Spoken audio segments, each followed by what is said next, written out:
आप चैनल पर नए हैं तो प्लीज चैनल को सब्सक्राइब और वीडियो को लाइक जरूर करें। पूरा स्टाइलिश, आंखों पर चश्मा, सिर पर टोपी, दाढ़ी पूरी सेट।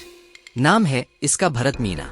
सोशल मीडिया पर फेमस, राजस्थानी गाना गाता है, लोग सुनने के लिए पूरी तरह खो जाते हैं। इसका अपना न्यारो राजस्थान ऑफिशियल के नाम से अपना यूट्यूब चैनल भी है। लेकिन आगे इस भरत मीना की पूरी कहानी जानेंगे तो है हैरानी बढ़ जाएगी।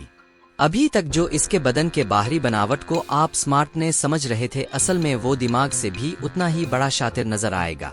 तो आइए जानते हैं एक बेहद ही छंटे हुए क्रिमिनल की कहानी। असल में भरत का ये गीत संगीत, अदाकारी, यूट्यूब पर लोगों को गाने सुनाकर रूहानियत में ले जाने की कहानी बस एक छलावा है, उससे ज्यादा कुछ नहीं। असल में भरत मीना एक छंटा हुआ बैंक रॉबर है।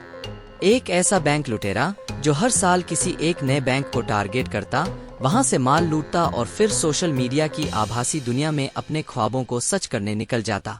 लूट के पैसों से उसने कई गाने गाए। इससे पहले कि वो सचमुच एक बड़ा सितारा बन पाता, उसकी सच्चाई दुनिया के सामने आ गई। राजस्थान के एक छंटे हुए एक बैंक रॉबर की ये कहानी अपने आप में तिलस्मी है। पुलिस वाले भी हैरान हैं। हाल की घटना जयपुर की है। यहाँ के झोटवाड़ा में मौजूद पंजाब नेशनल बैंक के एक ब्रांच में बस दिन की शुरुआत होने ही वाली थी। मैनेजर समेत कुल 3 मुलाजिम अभी अभी बैंक में पहुंचे थे। लेकिन इससे पहले कि बाकी के मुलाजिम भी बैंक पहुंचते, अपना अपना काम संभालते 2 नकाबपोश लुटेरे बैंक के अंदर दाखिल हो गए। मैनेजर ने जब सुबह सुबह आ पहुंचे नकाबपोश लड़कों को टोका तो उन्होंने पिस्टल निकाल ली और मैनेजर समेत बैंक कर्मियों को धमकाने लगा। वो अब गन पॉइंट पर मैनेजर को स्ट्रांग रूम तक ले जाकर लूटपाट करना चाहते थे। लेकिन इसी बीच कहानी में एक ऐसा ट्विस्ट आया जो लुटेरों की सोच से परे था। लुटेरे लूटपाट में लगे ही थे कि तभी बैंक के कैशियर नरेंद्र सिंह शेखावत मौके पर पहुंच गए। उन्होंने दोनों लुटेरों को अकेले दबोच लिया। अब दोनों को जान के लाले पड़ गए। बैंक के बाहर भीड़ इकट्ठी होने लगी। ये देखकर एक लुटेरे ने शेखावत पर फायरिंग कर दी। उन्हें पेट, पीठ और सीने के पास 3 गोलियां लगीं, लेकिन कमाल देखिए कि 3-3 गोलियां लगने के बावजूद उनका हौसला कमजोर नहीं पड़ा और वो दोनों को पकड़े रहे। हालांकि पकड़ ढीली पड़ने से एक लुटेरा तो मौके से फरार हो गया, लेकिन दूसरा भाग नहीं सका। फिर इसके बाद तो कहानी में पब्लिक की एंट्री हो गई और फिर पकड़े गए लुटेरे के साथ वही हुआ जो आम तौर पर होता है। जल्द ही ये पता चल गया कि पकड़ा गया लुटेरा भरत सिंह मीना है, जबकि भागने में कामयाब हो चुका लुटेरा उसका मौसेरा भाई मनोज मीना। ये शातिर लुटेरे सिर्फ खजाना लूटते थे। जी हाँ, खजाना यानी बैंक, और वो भी साल में सिर्फ एक बार। इन लुटेरे भाइयों की इस अनोखी मॉडस ऑपरेंडी के बारे में करेंगे बात, लेकिन पहले एक सिंगर के लुटेरा बनने की असली कहानी जान लीजिए। भरत मीना लुटेरा होने के साथ साथ एक अच्छा सिंगर भी है। उसने जयपुर से ही संगीत की शिक्षा भी ली है। उसको भी अपने इस टैलेंट पर पूरा यकीन था, इसीलिए उसने अब से 2 साल पहले यानी साल 2022 में न्यारो राजस्थान ऑफिशियल के नाम से एक यूट्यूब चैनल की शुरुआत की थी। लेकिन लाख कोशिश के बावजूद भरत का चैनल उस तरह से ग्रो नहीं कर पा रहा था। भरत के चैनल पर सिर्फ 1700 सब्सक्राइबर हैं। ऐसे में उसके चाहने वालों ने उसे सलाह दी कि उसने न सिर्फ अच्छा गाना होगा, बल्कि गाने के साथ साथ शूट के लिए अच्छा camera, video editor, sound editor और कैमरा पर्सन की भी जरूरत होगी। यानी इस काम में पैसा खर्च होगा। बस यहीं से उसने चैनल शुरू करने के साथ साथ आसानी से पैसा कमाने के बारे में भी सोचना शुरू कर दिया और लूट की प्लानिंग बनाने लगा।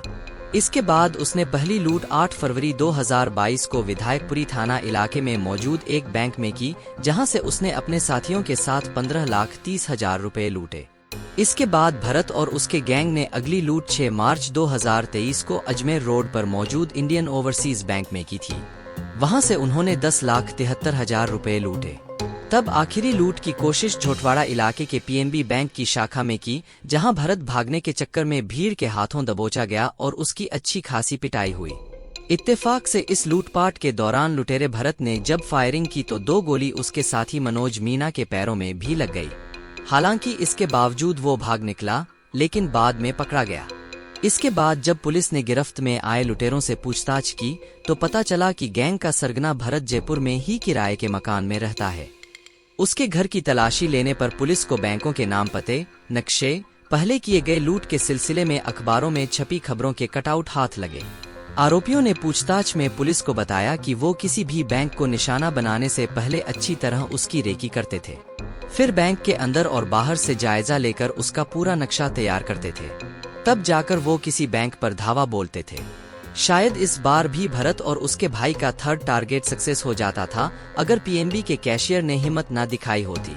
कैशियर नरेंद्र शेखावत न सिर्फ उसने भिड़ गए बल्कि उन्हें रोकने के चक्कर में हुई गोलीबारी से उनकी एक किडनी हमेशा हमेशा के लिए खराब हो गई।